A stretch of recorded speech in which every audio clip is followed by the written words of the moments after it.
Boa tarde, pessoal. Good afternoon, everyone. It's a great pleasure to be here. And today we will talk a little bit about not just quantum computing, but also the quantum safe. What is a quantum computer? Quantum computer is a computer that thinks in a different way. And what does that mean? It's a computer that has to follow quantum mechanics laws, especially superposition, entangling, and interference. And why do we need a computer like this? Because we know that more and more, because of Moore's law, the size of processing and proximity is very difficult for them to grow. We cannot grow microchips in the same way that we used to be able to do before. But can this computer replace current computers? No, that's not the idea. The idea of a quantum computer is that they work together with our current computers. It's a KPU, quantum unit processor, with our CPU or GPU. And they arrive to solve a series of very specific issues, what we call quantum treatable issues. So we have some issues that we can solve easily, and there are issues that we cannot solve, and there are some issues that we can solve in a non-satisfactory way, especially some specific issues. And those quantically treatable issues, this computer will be able to deal. Further down, I'll give you some idea of what these issues are. But these computers are not ready. They are noisy. They don't tolerate flaws.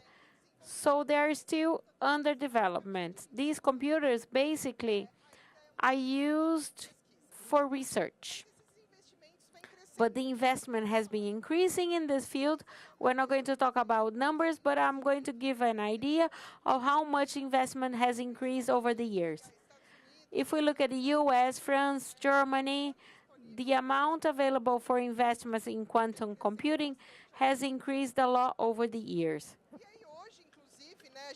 And today we saw the announcement at IBM of the path for Starlink and what IBM thinks about. So 24, 25, we already have a quantum computer of 133 qubits, Aaron. We want a quantum HPC, and by 2029, we hope to have a quantum computer with 200 qubits logic. They don't tolerate flaws yet. We don't have quality KPU, just as we have CPUs. And the idea by 2029, we have a computer with 200 logic qubits, and we are walking towards a computer that tolerates flaws. And the reality is that we used to say before 2023, we were pre-utility.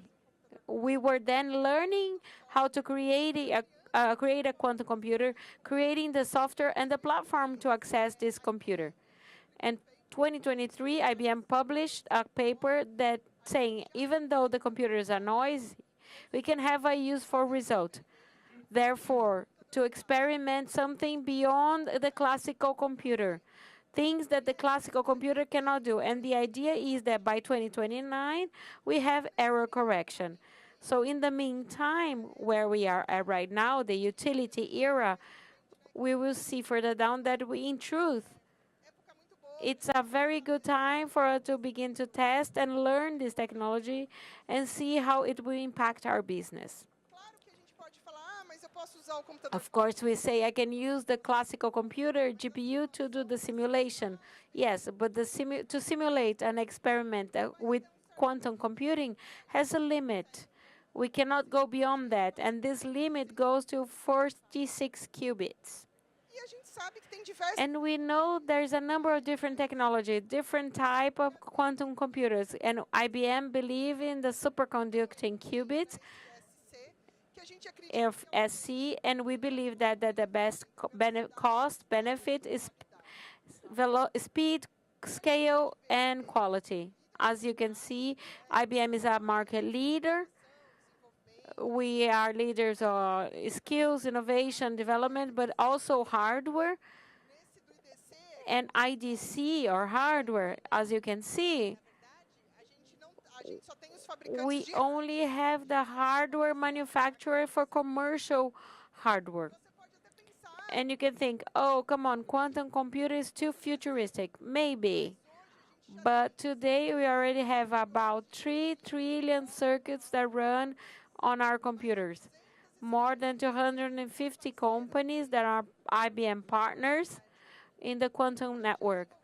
We've developed more than 75 machines. Some of them have even been shut down with less than 100 qubits. We have 8 data centers, so there's a lot going on. And here we have some examples of famous names and great banks: HSBC, Wells Fargo, JP Morgan, Bradesco, Itaú, among others. And we have a number of different type of companies, startups, Fortune 500s, among others. We also have AI helping in quantum computing, be it in transpilation, which is translating code to circuit, also code assistance. So I want to program Skit on SDK Python. I can have a code assistance, among other services. And as I mentioned, we have easy issues. We have very complicated issues.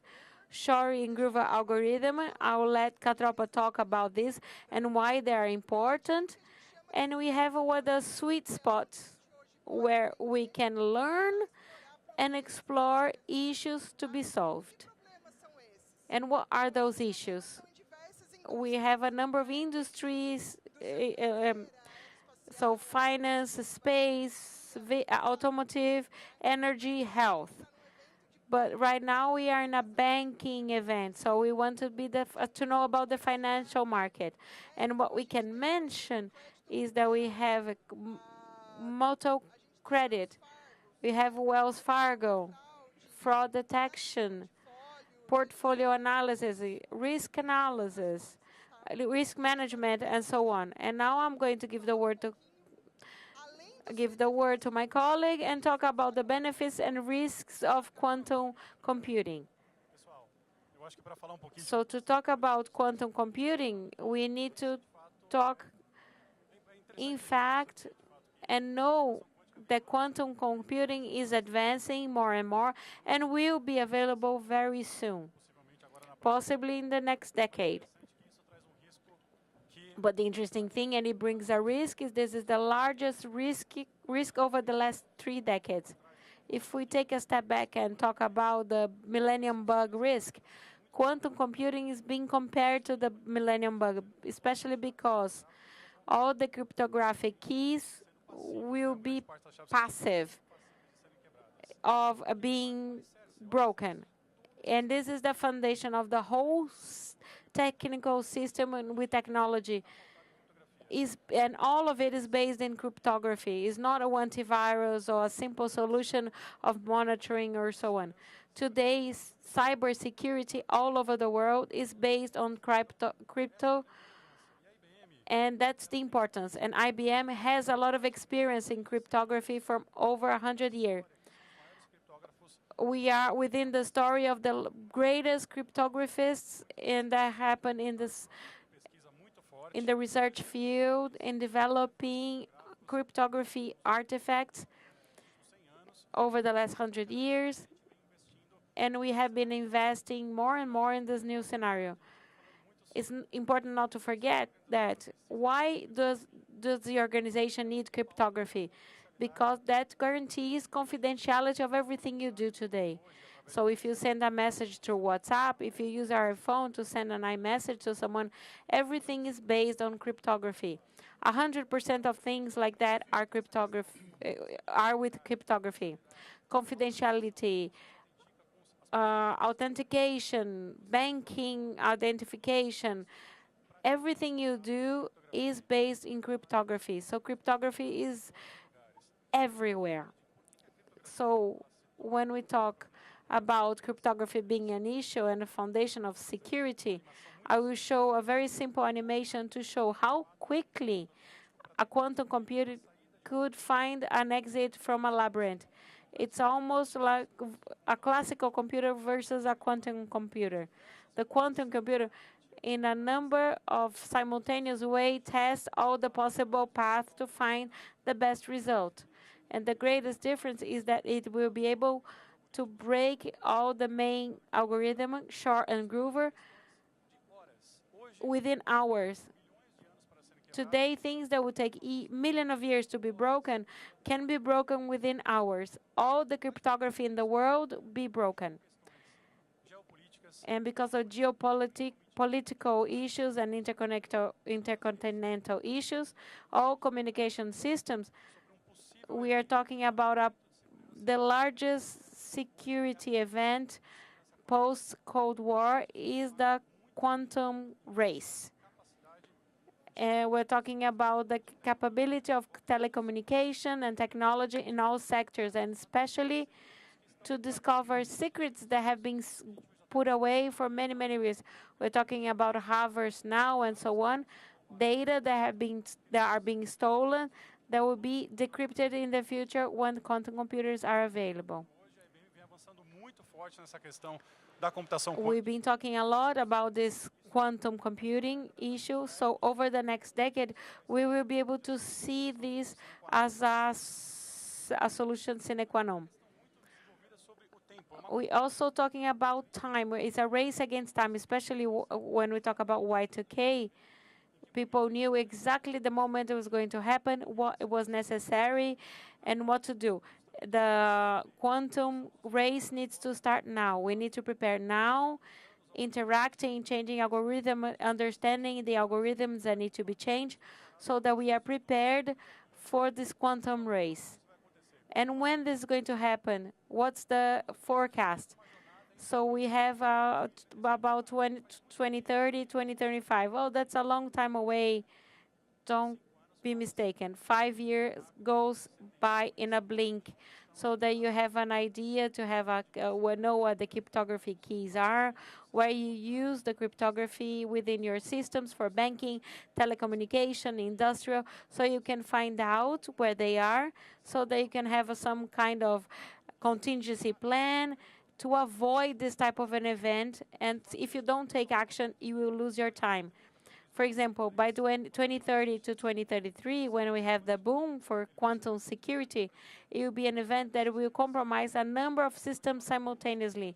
So the concern to take action is right now. That's what IBM has been talking about, action now. And we need to look at the point of view of movement between industry and the regulations.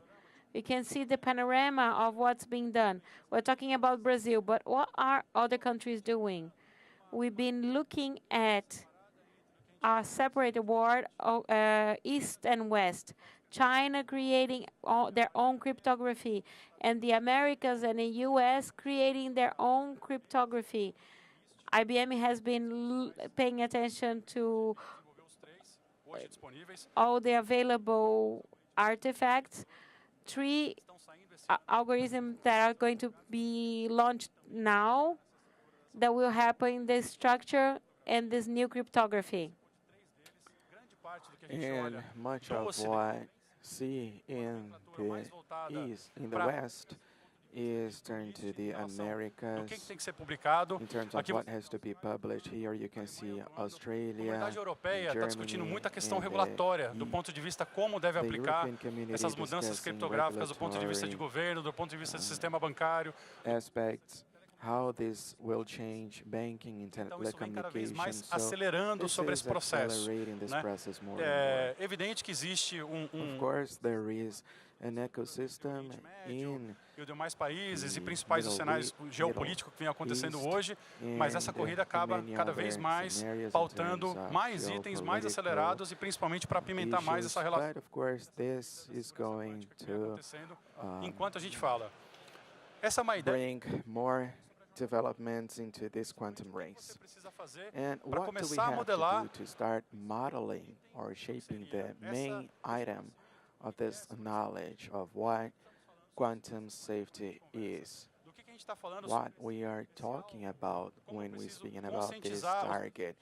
How can we make our peers and executives aware so that we can start crawling in quantum safety?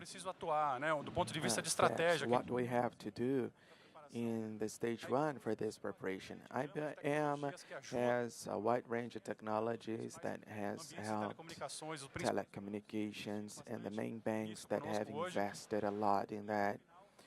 And we want to create this cryptographic inventory. One of the main challenges today is when we ask companies, what is your asset inventory today? Most companies, banks are not, telecommunications,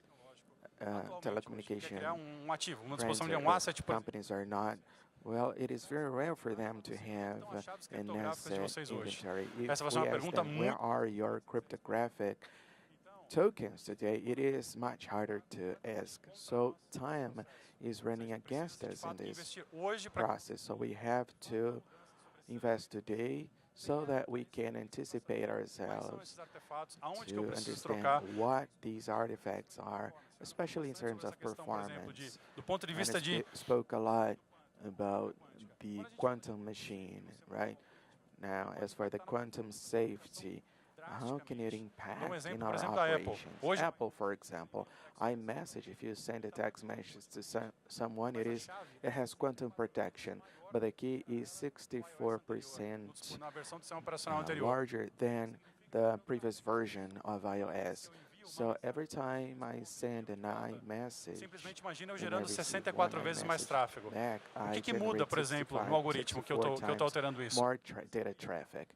And now this policy changes. So Apple used to change the key at every message. But with quantum, it doesn't work this way. At Apple, at every 50 times or 7 days I send a message, they change the key. So it is porque a principalmente a Apple fez isso para que não degradasse performance nesse. And of course, Apple doesn't want to degrade the performance. Quase que o iMessage inteiro para poder fazer essa mudança. iMessage almost completely to implement this change. So they had to have tremendous rework.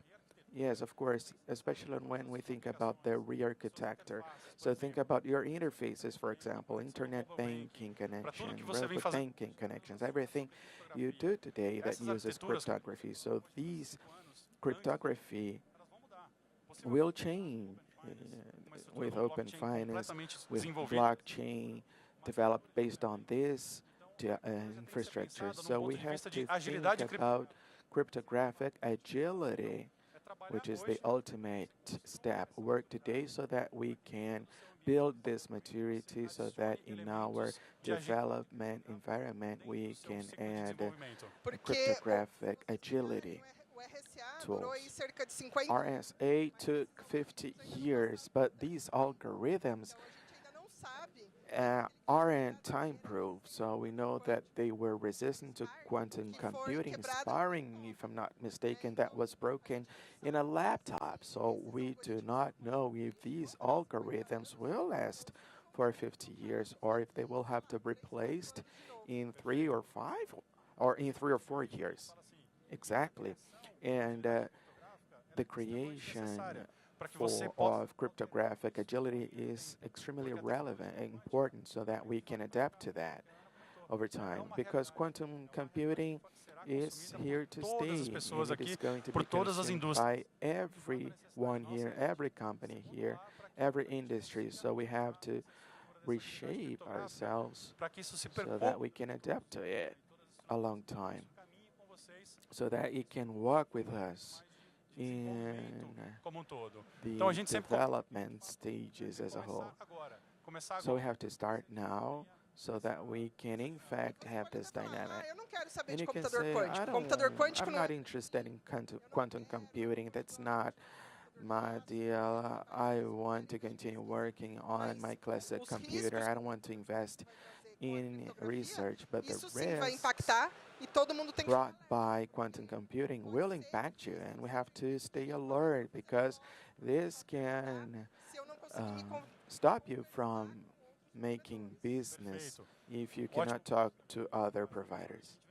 Yeah, that's a good point because we have been talking a lot about integrating your solutions with other developers'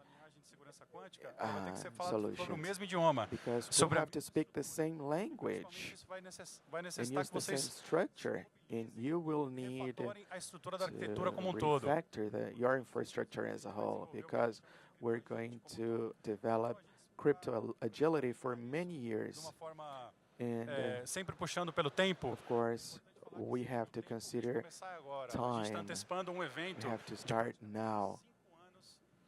We are anticipating ourselves to an event that is going to take place in 5 years, and this is going to pass by very fast.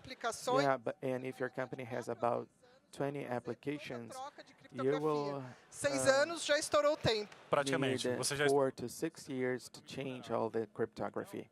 Yeah, and by the time 6 years are gone, you will have missed the time. Exactly, and you have to understand all the risks in your operations. We speak a lot about defining the crown jewels.